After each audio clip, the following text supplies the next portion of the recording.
Some people are still living under the weight of one decision they made years ago. One mistake, one moment, one choice they wish they could go back and change. And even though the moment is over, the sentence keeps going, not because a judge gave it to them, not because everyone around them still talks about it, but because they keep replaying it in their own mind. If I had not done that, if I had listened, if I had walked away, if I had waited, my life would be different now. Maybe it would. Some mistakes really do change the direction of your life. Some decisions cost you relationships. Some cost you opportunities. Some cost you years. And pretending otherwise does not help. But there is a difference between saying, I made a serious mistake, and saying my life is over because of it. Those are not the same thing. And if you have ever felt like one bad chapter ruined the entire story, there is something you need to see in the life of Moses. Because before Moses stood before Pharaoh, before the Red Sea, before the plague, before millions of people followed him out of Egypt, Moses was a man running from what he had done. He had blood on his hands. He had fear in his heart. And as far as he knew, the life he once had was gone. But the story was not finished. And maybe yours is not either. Moses grew up in a strange position. He was born Hebrew, but raised inside Pharaoh's household. He knew privilege. He knew power. He had access to a world most of his own people could never enter, but he also knew where he came from. And one day he went out and saw an Egyptian beating a Hebrew. Something in him reacted. He looked around. He saw no one. And he killed the Egyptian. Then he hid the body in the sand. That matters. Because we should not clean the story up just because Moses later became one of the most important figures in Scripture. He made a terrible decision. He saw injustice, but he responded with violence. He tried to solve something wrong by doing something else wrong. And there is a lesson already hiding there. A right concern does not automatically justify a wrong action. You can care about something deeply and still handle it badly. You can have good intentions and still make a destructive choice. You can believe you are protecting something important and still cross a line you were never supposed to cross. And sometimes one impulsive moment creates consequences you never expected. The next day, Moses went out again. Two Hebrews were fighting. He confronted the one who was in the wrong, and the man responded with a question that must have hit Moses like a blade. Who made you ruler and judge over us? Are you thinking of killing me as you killed the Egyptian? In that moment, Moses knew. It was not hidden anymore. His secret was out. The body was buried. But the truth was not. And very quickly, everything changed. Pharaoh heard about it. He wanted Moses dead. So Moses ran. Think about the speed of that collapse. One moment, Moses is living inside the world of Egypt. The next, he is fleeing for his life. No long transition. No graceful exit. No time to build another plan. He runs. And sometimes that is how mistakes feel. You do something. You realize what it has cost. And suddenly, the future you imagined disappears. A relationship ends. A door closes. A reputation changes. A career takes a different direction. Someone stops trusting you. You stop trusting yourself. And one question begins to dominate your mind. What now? Moses went to Midian, far from Egypt, far from Pharaoh, far from the place connected to his failure. And this is where people often rush through his story. They talk about Egypt, then they talk about the burning bush. But between those two moments were decades, years of ordinary life. Years where Moses was not confronting kings, not leading a nation, not performing signs. He was living in Midian. He married. He built a family. He worked as a shepherd. And time passed. A lot of time. That part matters because regret becomes heavier with time. The first days after a mistake can be full of panic. But years later, the pain changes.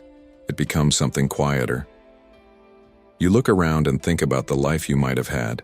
You wonder whether you missed your moment. You imagine another version of yourself somewhere in a life that no longer exists. Maybe if I had not made that decision. Maybe if I had stayed. Maybe if I had left sooner. Maybe if I had not trusted that person. Maybe if I had taken the opportunity. Maybe if I had not destroyed it. And the dangerous thing is that eventually regret can become identity. You stop saying, I made a mistake, and you begin saying, I am the mistake. You stop saying, I lost an opportunity, and you begin saying, I am someone who always loses opportunities. You stop saying I failed, and you begin saying I am a failure. That is where one event begins to control years of your life. And maybe Moses knew something about that feeling, because when God finally called him, Moses did not sound like a man waiting confidently for his second chance. He sounded like a man who had lost confidence in himself. That is one of the most interesting transformations in his story. At around 40, Moses acted quickly. He saw a problem and took control. He moved before thinking through the consequences. But decades later, when God appeared to him in the burning bush, Moses had the opposite problem. Now he did not want to move at all. God told him to go back to Egypt, and Moses began asking questions. Who am I? What if they do not believe me? What if they do not listen? I am not good with words. Please send someone else. Think about that. At 40, Moses acted as if he was ready. At 80, Moses was convinced he was not, and it was at 80 that God told him to go. That should tell you something. Confidence and readiness are not always the same thing. Sometimes the person who feels most ready is still immature, and sometimes the person who feels deeply aware of his weakness is more prepared than he realizes. Failure can do that to you. It can expose you. It can humble you. It can show you what your strength cannot do. But if you are not careful, failure can also go too far inside you. It can stop being a lesson and become a prison. Humility says, I cannot do everything by myself. Condemnation says, I can never be useful again. Those are very different voices. Moses had made a terrible mistake. But God was not standing at the burning bush to remind Moses that he had killed a man. God was talking to him about what came next. That does not mean the past did not matter. It means the past was not the only thing that mattered. And maybe you need to hear that. God does not need to pretend your past never happened in order to give you a future. He does not need to rewrite history. He does not need to call your wrong choices right. He does not need to erase every consequence. He can meet you exactly where you are now, with the history you actually have, with the scars you actually carry, with the years you actually lost, and still ask something of you. That is what happened to Moses. The call did not come to a younger version of him. It did not come to the man before the mistake. God did not turn back the clock and say, let us try again from age 40. He called Moses as he was, older, more hesitant, more aware of his weakness, carrying a past he could not change. And then God told him to go back to Egypt, back toward the place he had escaped, back toward the world connected to the worst decision of his life. That is not a small detail, because sometimes moving forward requires you to stop running from the fact that the past happened. It does not mean you live there again. It does not mean you let old shame control you.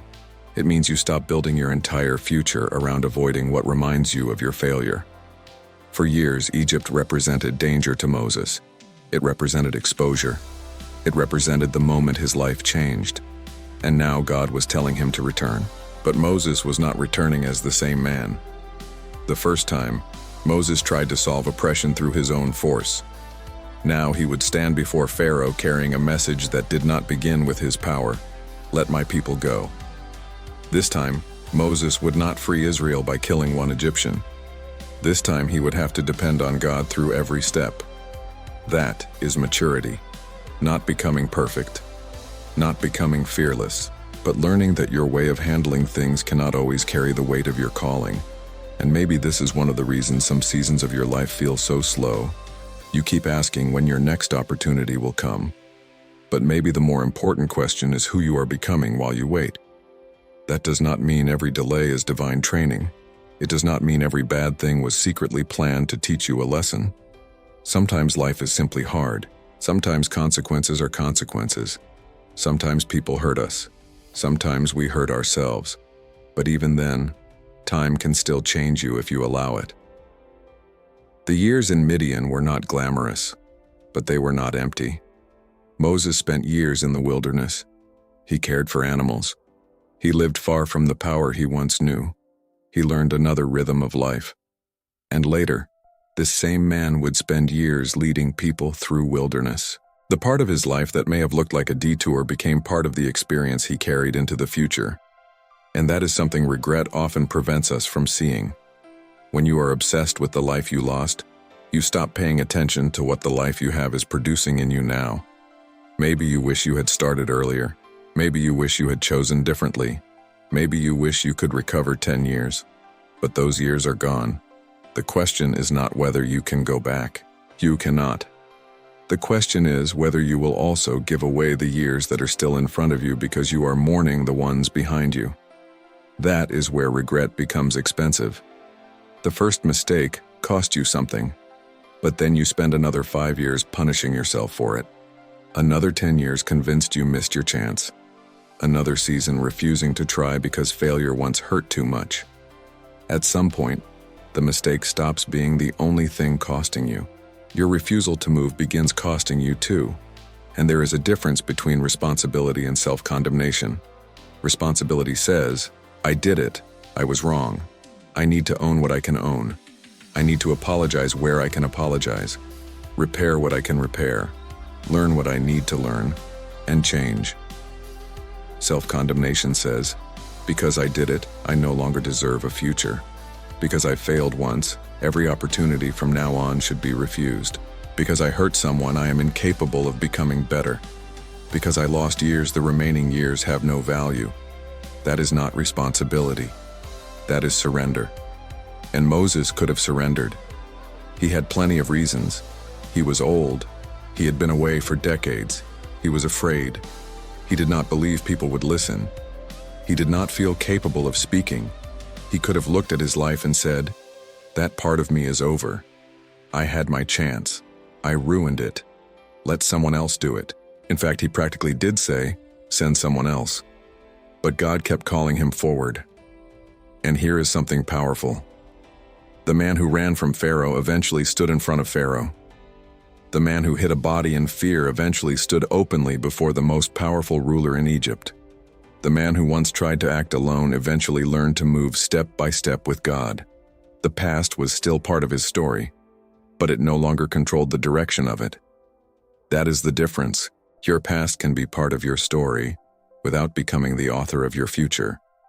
Maybe you really did mess up. Maybe you made a decision you still regret. Maybe people warned you and you ignored them. Maybe you destroyed something valuable. Maybe there are consequences you cannot undo. This message is not asking you to pretend otherwise. But what if the mistake is not the end? What if the lesson is not that nothing matters because God will fix everything? What if the lesson is that even when something cannot be undone, something meaningful can still be built from where you are? That is harder.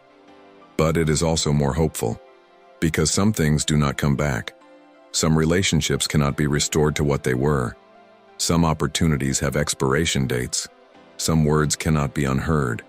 Some years cannot be recovered. But your life is bigger than one closed door. Moses did not get his old life back. He did not return to Egypt and become the young man he once was. His second chance did not look like restoration to the past. It looked like a completely different future. That is important. Sometimes when people ask for a second chance, what they really want is the first chance back. They want the same people, the same opportunity, the same timing, the same version of life they lost. But sometimes life does not move backward. Sometimes healing means accepting that the future will not look like the past you wanted. And then discovering that different does not necessarily mean meaningless. Moses was not finished because his original path collapsed. And you are not necessarily finished because yours changed. Maybe the dream changed. Maybe the timeline changed. Maybe you changed. Fine. The question is, what can still be done with who you are now? At 80, Moses could have spent the rest of his life talking about what happened at 40. He had enough material. He could have replayed the moment. The Egyptian. The sand. the fear, the escape. But the burning bush presented him with a different question. Not what did you do, but what will you do now? And that question can be uncomfortable, because sometimes focusing on the past feels safer than responding to the present. The past cannot ask anything new from you, it is already done. But the future requires movement, it requires courage. It requires you to risk failing again. And after a painful mistake, that can be terrifying. You may say you are being careful, but sometimes you are simply afraid to live again. You stop trusting yourself. You stop taking chances. You stop opening your heart. You stop trying. You call it wisdom. But deep inside, you know you are hiding. Moses had to leave hiding, not because the past disappeared, but because there was still something in front of him. And perhaps that is where you are. You have spent enough time analyzing the mistake. You know what happened. You know what you wish you had done differently. You have replayed the conversation. You have imagined another outcome. You have punished yourself. Now what? What are you going to do with the person you have become? What did the mistake teach you? What weakness did it expose? What pattern needs to change? What do you need to repair? What do you need to stop carrying? And what opportunity in front of you are you ignoring because you are still staring behind you? Those are harder questions than regret, but they are useful questions. Because regret says, if only. Growth says, from here. From here. Not from where you wish you were. Not from the age you wish you were. Not from the version of yourself you wish still existed. From here. Moses started from where he was. A shepherd in Midian, older, uncertain, no longer living in Pharaoh's house, no army, no obvious power. And God said, go. Maybe your next step will not be dramatic. Maybe there is no burning bush. Maybe it is an apology. Maybe it is going back to school. Maybe it is leaving a destructive habit. Maybe it is applying again after rejection. Maybe it is rebuilding trust slowly. Maybe it is starting something at an age when you thought you would already have arrived. Maybe it is simply believing that your life still has value after a chapter you hate. Do not underestimate that step. Because sometimes the most powerful thing you can do after failure is refuse to let failure become your permanent address. You can learn from it without living inside it. You can carry wisdom without carrying endless shame. You can remember without worshiping the memory. You can take responsibility without sentencing yourself forever. Moses was not useful because his past became clean. He was useful because his past did not stop him from answering when the next call came. And when he answered, he still struggled. He still doubted. He still got frustrated. He still made mistakes.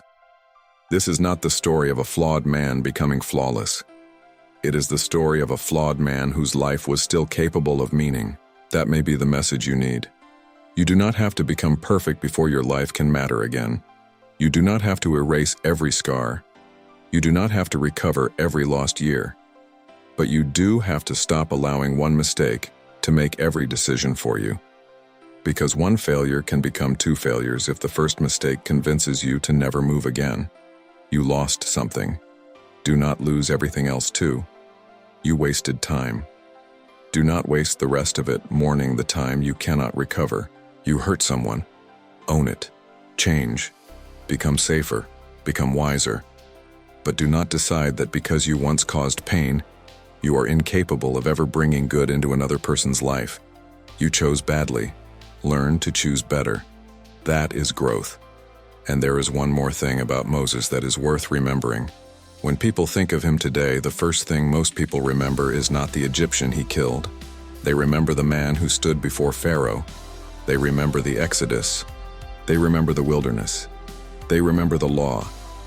They remember a life that became much larger than its worst moment.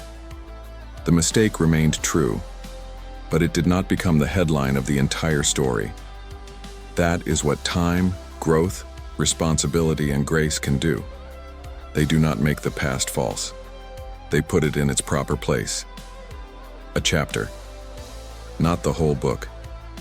So if you are sitting somewhere today believing you ruined your life, look at Moses. Not because your story will look like his, Not because God owes you some dramatic comeback. Not because every loss will be restored exactly the way you want. Look at him because he proves something simpler. A terrible mistake does not automatically mean there is nothing left. Your life can change direction and still have direction. Your timeline can break and still continue. You can lose one version of your future and still discover another one. You can be responsible for what happened without being permanently defined by it. Maybe you are not where you thought you would be. Maybe you are older. Maybe the opportunity looks different now. Maybe you carry more scars. Maybe you are less confident than before. But Moses was 80 when the chapter most people remember began. Not because 80 is magical, but because life does not become worthless simply because your preferred timeline has passed. As long as you are alive, there are still choices in front of you. There are still people you can love, still things you can repair, still lessons you can use, still work you can do, still ways you can become better than the person who made that mistake. The past already had its turn. Do not give it the future too. You messed up. Maybe badly. Own it. Learn from it. Change what needs to change. Ask forgiveness where forgiveness needs to be asked. Make amends where amends are possible. And then when the next right step appears, take it. Do not stand in front of the burning bush of your next opportunity explaining why the person you used to be disqualifies the person you could still become. Moses had a past. God knew it. And still, there was something ahead. Your mistake may explain part of your story, but it does not have to write the ending. Your failure may have changed your life, but changed is not the same as over. And maybe today, you cannot see where your story goes from here. Moses could not see it either when he arrived in Midian. He only knew what he had lost. He did not know what was still ahead. So stop demanding to see the whole future before you take one step. Start with what is in front of you. Become honest. Become responsible. Become wiser. Become humble. And when another opportunity comes, do not assume your past has already answered for you. It has not. You still have a choice. You still have a life. And your life is not over. If this message spoke to you, subscribe to Made for More. There are more messages here to help you grow stronger in faith, move beyond what is holding you back, and become who God is calling you to be. You messed up, but this is not the end.